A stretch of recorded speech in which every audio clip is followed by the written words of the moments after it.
Sa political terminology po, ang whitewash, ang ibig sabihin niyan cover up o pinapalusot mo at pinagtatakpan mo ang mga totoong may sala sa isang pananagutan, lalo na sa proseso ng pag-iimbestiga.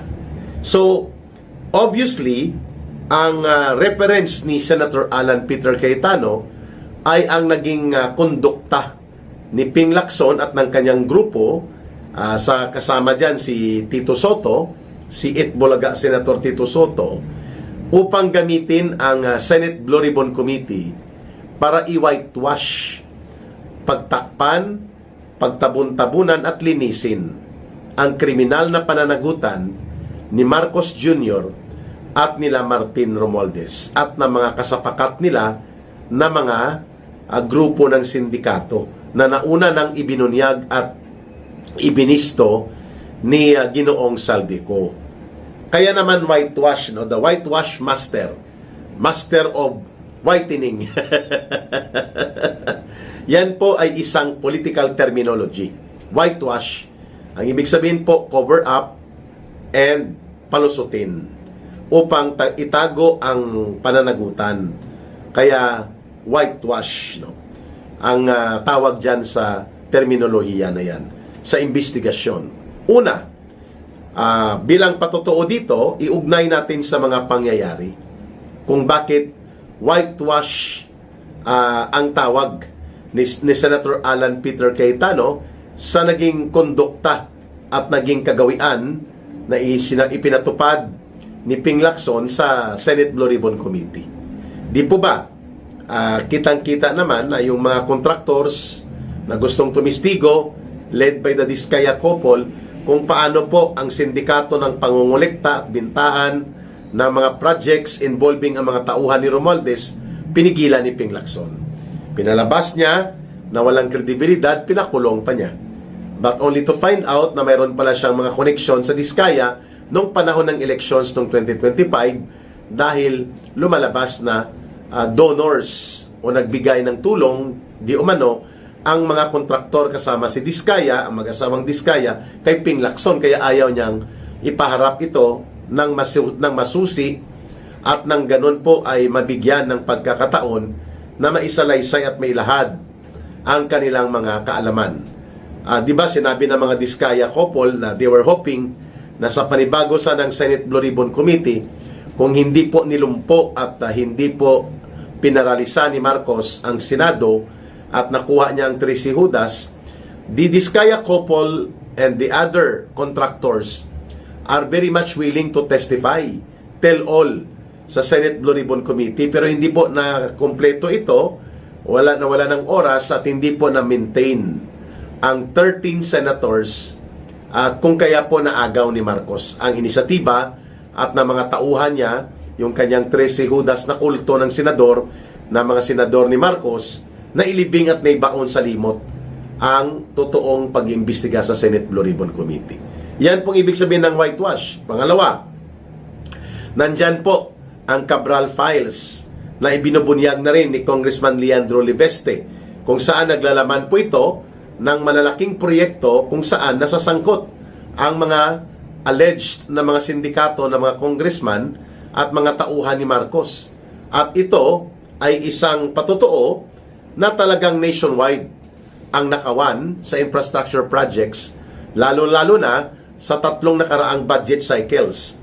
Budget 2023, Budget 2024, Budget 2025. At ang itinuturo po dyan ay ang ang itinuturo po dyan ay si Marcos at si Romualdez ang pasimuno ng naturang mga diskarte upang lumaganap ang pangungulimbat, pangungurakot sa kaban ng bayan. And yet, hindi po ito binigyang pansin ni Ping Lacson.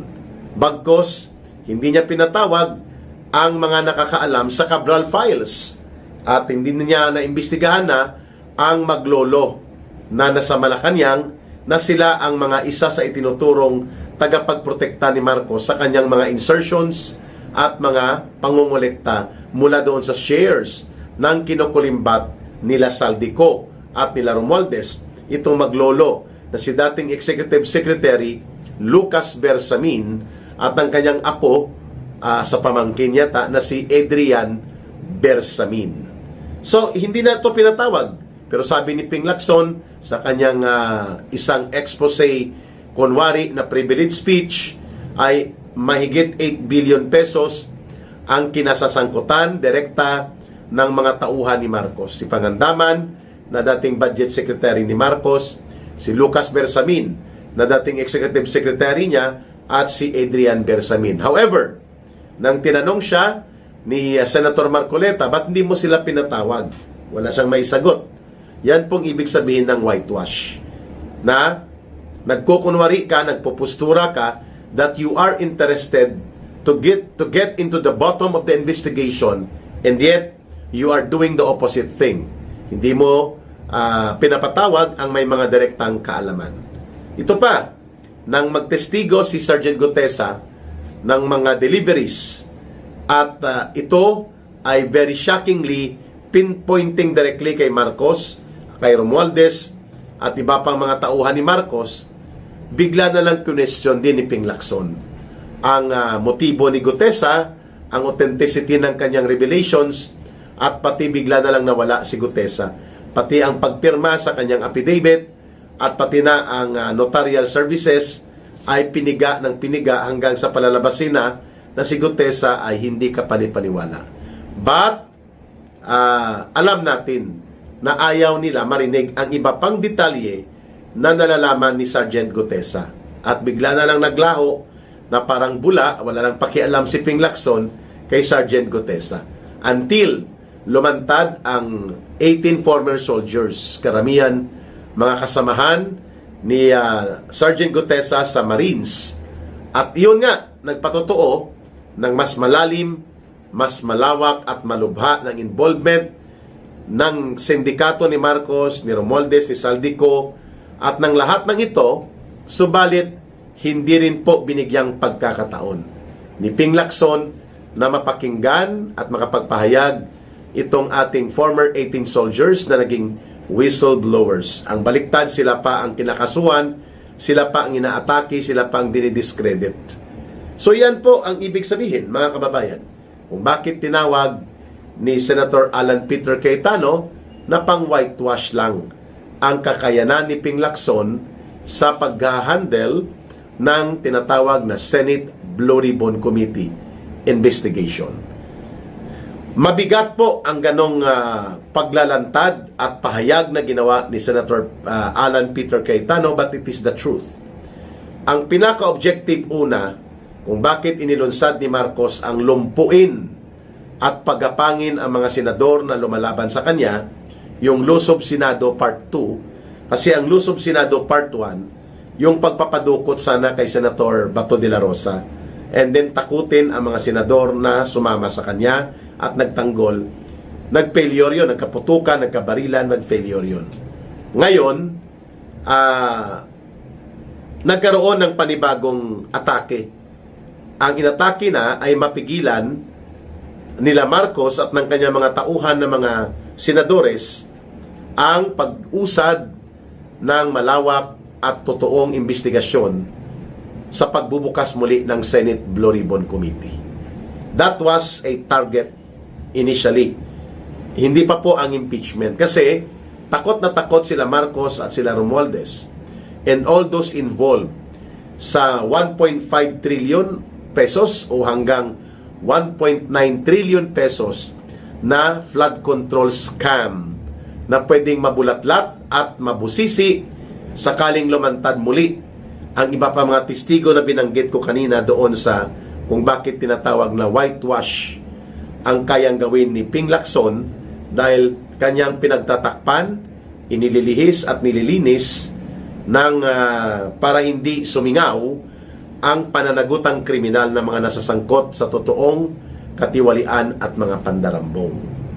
So the Senate Blue Ribbon Committee na magbubukas sana ng mas malawak, matuwid at matino na pag-iimbestiga at pagbabalik muli ng mga testigo na very sensitive ang knowledge and participation in the entire commission and execution of systematic corruption and plunder ay tinutukan talaga ni Marcos para ilunsad ang Lusob Senado Part 2 at ngayon, to make it very apparent, 13 na ang hudas ng mga senador na hawak sa liig at nakatali ang ilong kay Marcos.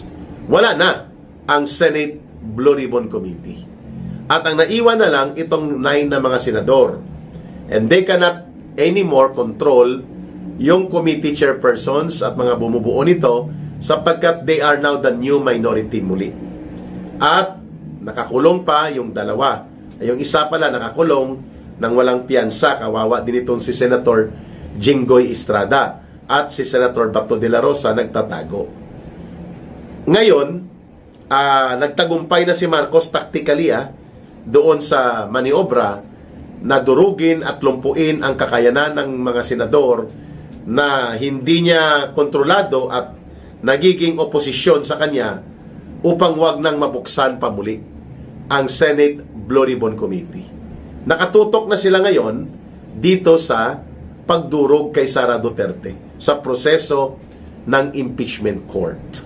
However, hindi po makakalimutan ng taong bayan kung bakit whitewash ang tinatawag na expertise ni Ping Lacson sapagkat dahil sa kanya, nandun na sana ang pagkakataon, nandun ang oportunidad kung naging matino at maayos ang kanyang paninindigan at hindi siya nagpadala sa kanyang mga koneksyon sa maruming politika ni Marcos at lalo na ang pagturo sa kanya na nakinabang din siya sa mga maleta ay sana po nabuksan ng totoo at naipahayag ang mga pagbubunyag na ito. At hindi sana siya tinawag na si Mr. Whitewash, no?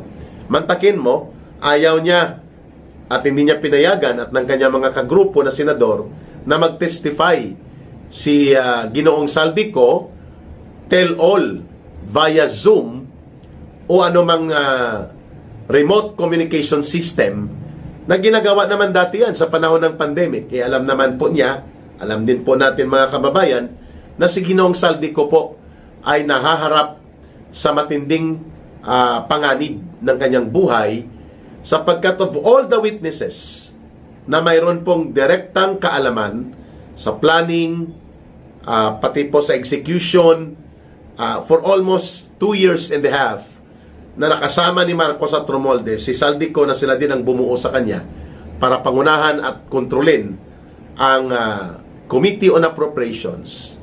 Ginamit po nila si Saldico ng tuno-tuno. Naging bodigero, naging distributor, naging bankero nila. Kaya alam ni Saldico po ang lahat ng mga pasikot-sikot hinggil sa flood control, projects na naging scam, sinong mga involved, at ano ang papel nila Marcos Jr., nila Romualdez, nila Sandro Marcos, at ng iba pa mga tauhan nila sa sindikato.